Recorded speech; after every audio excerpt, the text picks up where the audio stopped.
Hello, Mr. Wings. How are you, Mr. Wings? My cat, Mr. Wings. We have been living together as roommates for years now, like 9 years. I think I first saw him in 2010. It was winter, and he was starving. Like his ribs were showing through his fur coat, so clearly he was severely neglected and underfed. And my sisters and I arranged to get like a bowl of tuna and a bowl of clean water for him, and he has never left us since. So even if I've moved from various places, he has always been in my life. So I love him to bits. Okay, so I'm the eldest sibling. I've got 2 younger sisters, right? So we don't live together. They would be in this video as well, but then again, nobody's really allowed to visit anybody at this stage. If you do, you kind of have to be sneaky about it. But they live quite far away, so I have to drive for a considerable amount of time to get to them, or for them to actually come here.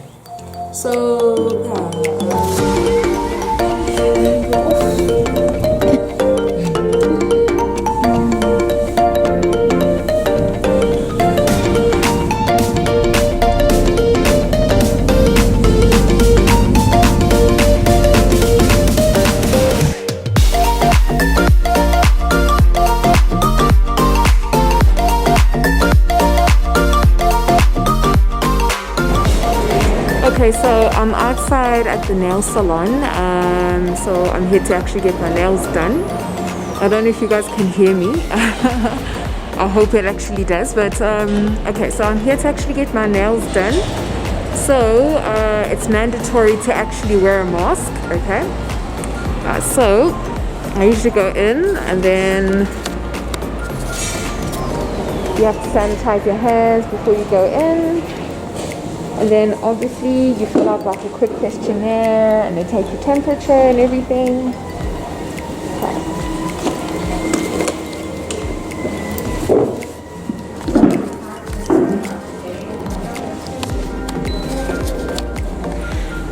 Okay, so I'm about to actually choose some colors that I want to do, which I'm quite excited about.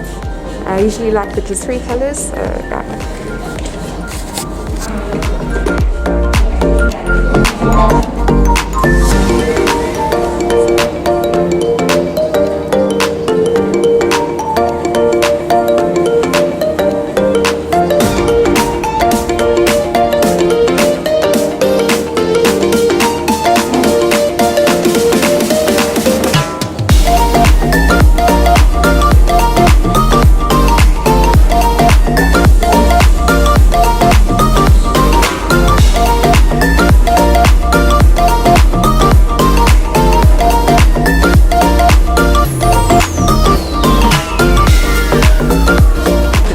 So now that my nail appointment is done, now I'm actually going to do some shopping and just get some minor things here and there, and let's see what they have. So the mask has to come back on. It's mandatory. Okay, alright, so I'm just gonna sanitize my hands again.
been banned in South Africa, so we're kind of stuck with the de-alcoholized hand. You're not allowed to take a video on the sauce Oh, that's fine. without permission. Oh, sorry, I have to get here. You have to get written permission. Can you please stop the taking? manager? I'm the store manager. Okay, sure. I'll do that. Can you please stop taking? Yeah, stop. Yeah. Okay, so apparently I'm not allowed to film in the shop for alleged security reasons. Okay, so yeah, but you get the picture. I'm just grabbing some things. Okay. So I'm just standing in line waiting to pay. Everybody actually has to wear masks. Okay. So yeah, straight after this, I've got another appointment that I have to do, and then yeah, I think I've gotten everything that I need to do for today. So yeah, I'm just waiting in line now. The queues are not that bad today, and yeah, so yeah, we'll see what we'll do. Okay, so the mask is going right back on before I get into trouble.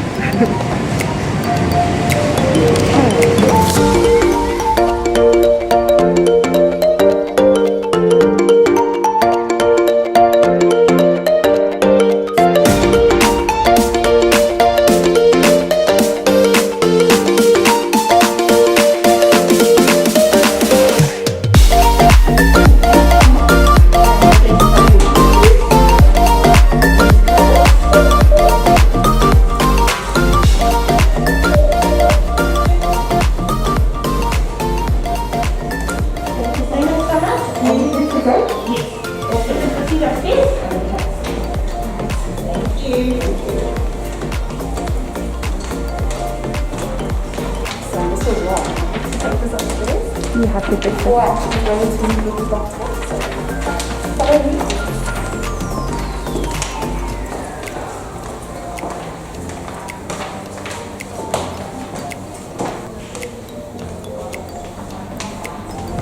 So it's really good adjustment, but you're probably looking at around that figure measurement.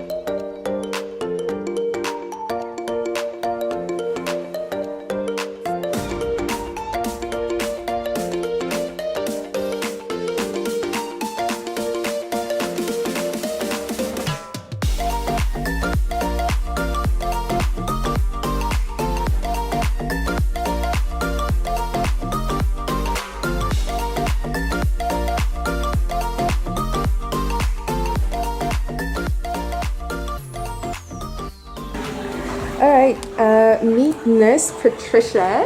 She's a lovely lady who's doing my IV drip. So, how's it been for you since this whole COVID-19 crisis has begun as an essential health worker? How has the experience been on your side? A bit stressful because as workers we do have kids at home as well, so we have to be very careful. And then obviously your whole routine have changed. So you have to disinfect, you have to wear masks. It's not always very comfortable, but otherwise it's actually, it's a bit of an eye-opener, and it's just a new routine that you need to get into. Okay. But you always have in the back of your mind, if someone phones in and say they have flu, as we say, we rather let them stay home because we put ourselves at risk. Even in an environment like this, it doesn't have to be in a hospital environment. We are at risk. But otherwise, it's just getting into a new routine. Okay. And then how have you found the adjustments thus far? Has it been hard or relatively easy to basically ease into? The first week was sort of like, listen, we always wash hands, and we always sanitize between clients. It's just getting into the routine of wearing the mask. I cannot tell you how many times I storm out of the room and I forgot my mask. Yeah, but it so takes about a week or so, and then Yeah. you get into it. Yeah. Okay, Yeah. so you feel right about now you're kind of used to it. We're now right.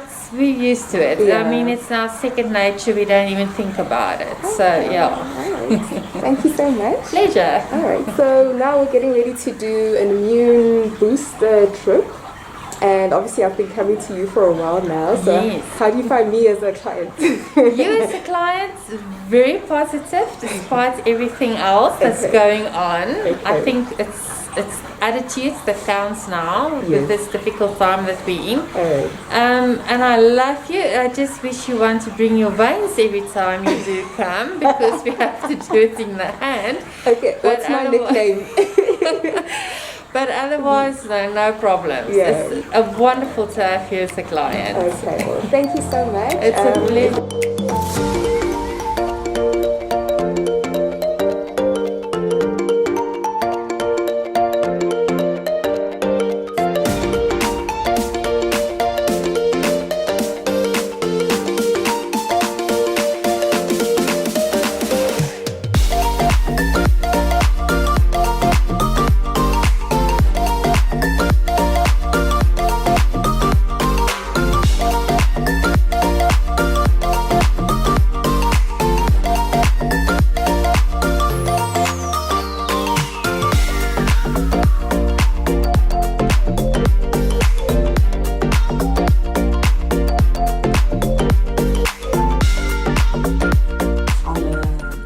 Distance learning student with UNISA, and I'm also studying to be a private helicopter pilot through Henry Air, and it's something that I started last year. I've been in love with aviation my whole life. I wanted to be an astronaut when I was 6 years old, and then I kind of forgot about it for a while. You know, these things come and go.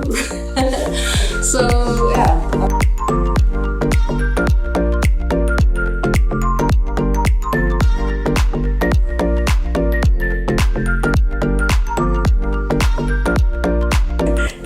Okay, so I'm here again for a lesson quickly. So obviously things have changed since lockdown.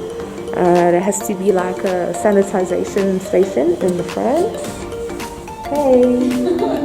Hi. How are you? Good, how are you? I'm good. Wonderful. Okay, so then you obviously have to fill out a logbook, then they take your temperature. Pretty much the same thing as yesterday. Okay. So then you come in to fill a logbook. Hi, Deva. Hi, Julie. How are you? Okay, so I'm here to book for an exam. How have things been for you?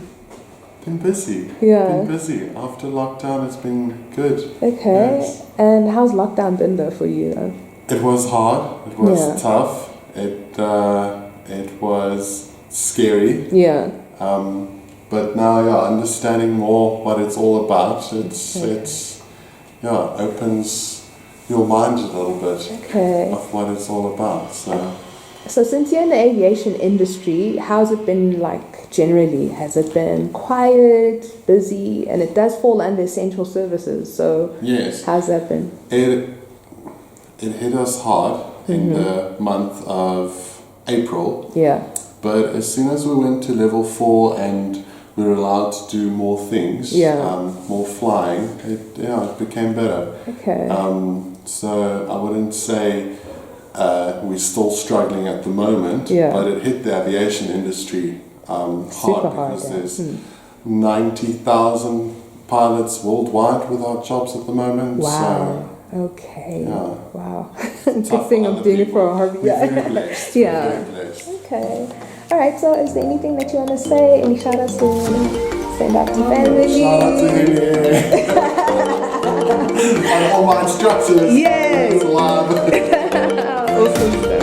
Yeah. Okay. All right. Cool. Thank you. Pleasure. Bye. Okay. So this is the hanger. There's all kinds. Obviously the big ones.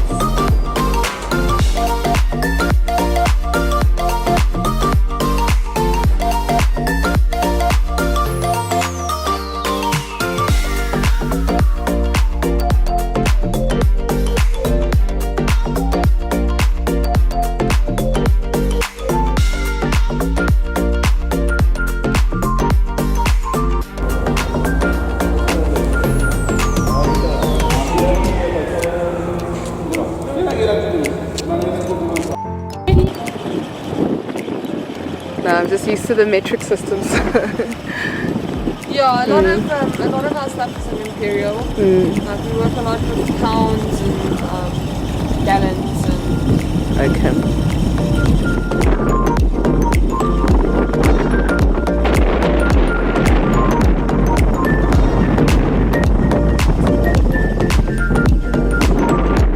That means that for up there it's going to be even colder. Sides.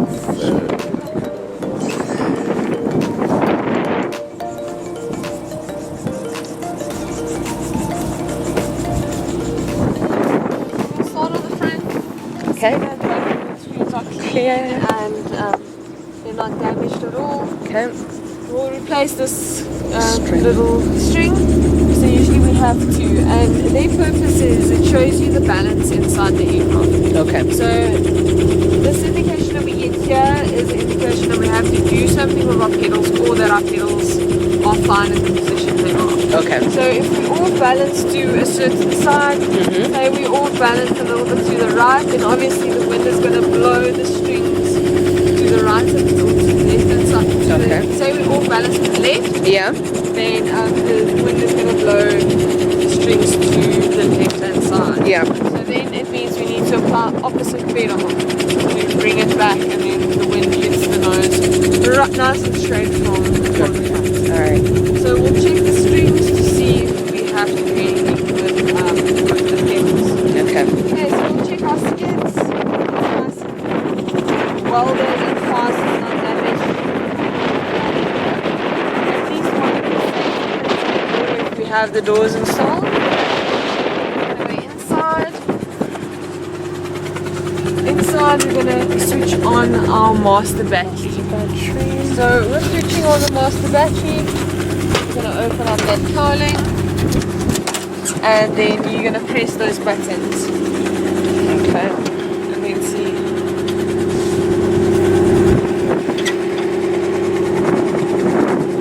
And keep the low fuel light in for it. Okay, that's perfect. Okay, so you can see this one is called MR Temp, MR Chip, TR Chip, and the low fuel light. Okay. So MR Chip stands for main rotor gearbox chip, or temperature. So that will illuminate inside when there's excessive temperature in the main rotor gearbox. Okay. So main rotor gearbox is this big one here, this whole section. So that looking glass shows us the main rotor oil, main rotor gearbox oil. Okay. So that temperature, it has a little probe inside that measures the temperature. If that's excessive, then it will come on inside the cockpit. It's a very important one because it shows that either we don't have enough lubrication to cool it down, so we're losing main rotor gearbox oil, or something is running irregularly. So that's a very important one. The next one is a main rotor chip light. Okay. We have a little at the bottom of, if you look in there, so right at the bottom of that looks like a bit of a tank, there's a little pin coming out with a wire fixed to it. Okay. Can you see it? Make sure you know what I'm talking about. That one there, where there's like a silver cord. Yeah, like a little whirly cord. Yes, yeah. Yes. Okay. Yeah. So that is the chip detector. Okay. It's a little magnetic device. Okay. So as soon as any or enough metal particles stick to the chip detector, then it closes the current and the light goes on. Okay. So it means that something is busy breaking inside the gearbox. Okay. So the gears are busy chipping, or something like that is busy happening. Okay. So also a very important one, we want to land as soon as we can because it says something is priming itself. Okay. Tail rotor chip light, exactly the same. Yeah. We'll go and have a look where that chip detector sits, but that is just the tail rotor there. Okay. And the low fuel light, we never want to see a low fuel light because that means we overflew by way too much. Okay. And you have about 5 minutes until your fuel runs out. All right. Okay. So you do not want that. Okay. Okay. So general condition of our duct, of this linkage, make sure that it's nice and secure. Check the oil and there's no leaks. You can't see any leaks. The fuel tank, drain some fuel.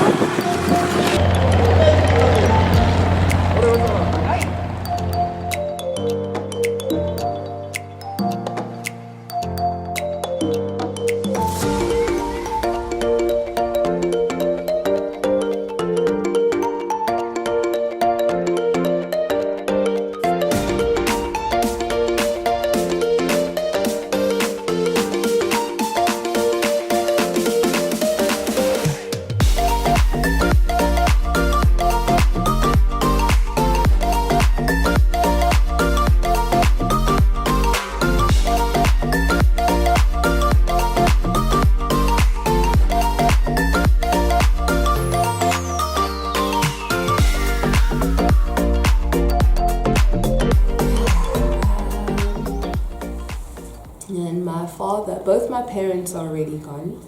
My mom passed away from breast cancer in 2002. It started in 2000 when, and it was a very traumatic chapter in my life. I dropped out of university, and it was awful. And obviously that didn't sit well with my dad, and it strained our relationship almost to the point where it was non-existent. Like, I didn't talk to my father for almost 5 years, but we reunited. Like, sometimes that's the real amazing thing about life, is that a lot of disruptions similar to this pandemic cause separations, strains, and all kinds of but then my father lost his battle to prostate cancer last year in August. So next month will literally have been a year since he passed on. But it's something that he has been battling now for 10 years or so. On and off, it will come back and go, So, but I think it was his time. When it's your time, it's your time. And, he definitely lived an amazing life. He influenced me a lot. His ways of thinking, his ways of basically tackling problems, which is to tackle things head on, and finish what you start. Don't be one of those wishy-washy people who start things and kind of leave them. So, and it's with that I've definitely pursued my education in that manner, where I started a degree. Now I'm very close to finishing it. I started my pilot training last year. I'm going to be writing my first exam next week. So, and there's 8 of them, so I'll be working very hard towards finishing those. So, that's how life is in South Africa.